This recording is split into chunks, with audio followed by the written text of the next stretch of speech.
भी आप अपना काम करना चाहेंगे, आप भागना चाहेंगे, आप कुछ भी स्पीड में कोई एक्टिविटी करना चाहेंगे तो आपका घुटना बकल करेगा, यानी कि लचक आएगी। आप थोड़ा भी कॉन्फिडेंस के साथ में अगर भागना चाहेंगे, कोई भी रैपिड काम करना चाहेंगे तो इमीडिएटली आप गिर जाएंगे। एसीएल टियर का ट्रीटमेंट प्रोटोकॉल इस आधार पर डिसाइड करेगा कि क्या आपका लिगामेंट आधा टूटा है या आपका लिगामेंट पूरा टूटा है। गुड मॉर्निंग फ्रेंड्स, मेरा नाम डॉक्टर शुभम अग्रवाल है। मैं यहाँ नेविक हॉस्पिटल में ऑर्थोपेडिक सर्जन हूँ। आज हम बात करेंगे एसीएल लिगामेंट और एसीएल टियर के बारे में। तो एसीएल हमारा जो लिगामेंट है वो घुटने के अंदर होने वाले 4 मुख्य लिगामेंट में से सबसे इम्पॉर्टेंट लिगामेंट है। अपने घुटने के अंदर मेजर तौर पर 4 लिगामेंट्स होते हैं, एसीएल, पीसीएल, एमसीएल और एलसीएल।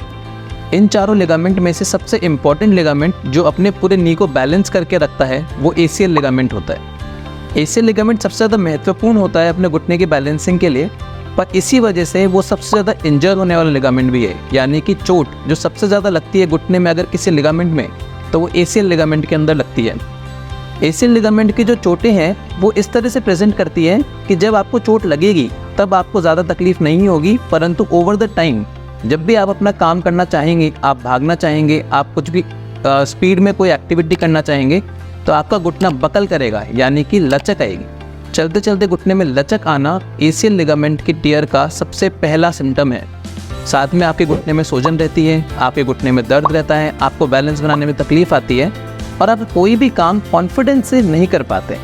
आप थोड़ा भी कॉन्फिडेंस के साथ में अगर भागना चाहेंगे, कोई भी रैपिड काम करना चाहेंगे तो इमीडिएटली आप गिर जाएंगे। ये एसीएल लिगामेंट के टियर के बहुत कॉमन सिम्टम्स हैं। चलते चलते घुटना बकल कर जाता है, लचक आ जाती है, घुटना फोल्ड हो जाता है, तो आपकी एसीएल टियर हो सकता है।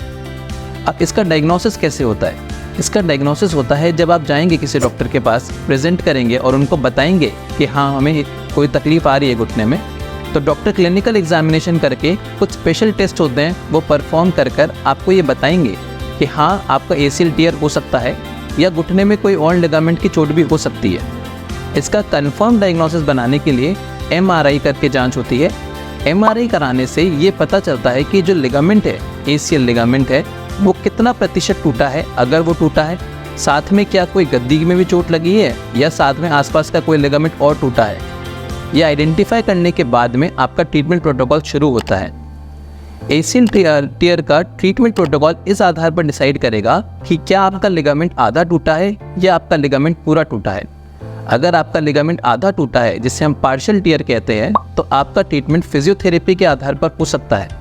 यानी कि सिर्फ कसरत करके, व्यायाम करके और कुछ कोलाजन सप्लीमेंट्स की दवाइयाँ लेकर आप वापस अपना काम रिस्टोर कर सकते हैं। परंतु यदि आपका लिगामेंट पूरा टूट गया है, जिसे हम कंप्लीट एसीएल टियर कहते हैं, तो फिर आपको ऑपरेशन की आवश्यकता रहती है।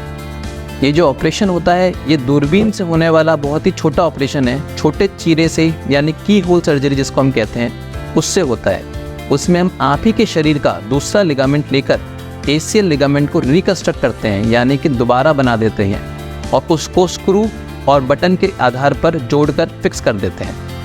इस लिगामेंट रिकंस्ट्रक्शन के बाद के रिजल्ट इतने अच्छे होते हैं कि कुछ ही महीनों के अंदर जो स्पोर्ट्स पर्सन जिनकी ये इंजरी हुई होती है वो वापस फील्ड पे आ जाते हैं और वापस अपना काम रिस्टोर कर लेते हैं। ऑपरेशन के अगले ही दिन से आप चलना शुरू कर देते हैं, अपनी रूटीन एक्टिविटीज शुरू कर देते हैं। आपको किसी तरह का बेड रेस्ट नहीं लेना है। ये डे केयर प्रोसीजर के अंदर आता है और 1-1.5 महीने के अंदर आप अपना normal routine, normal lifestyle follow कर सकते हैं। Thank you so much.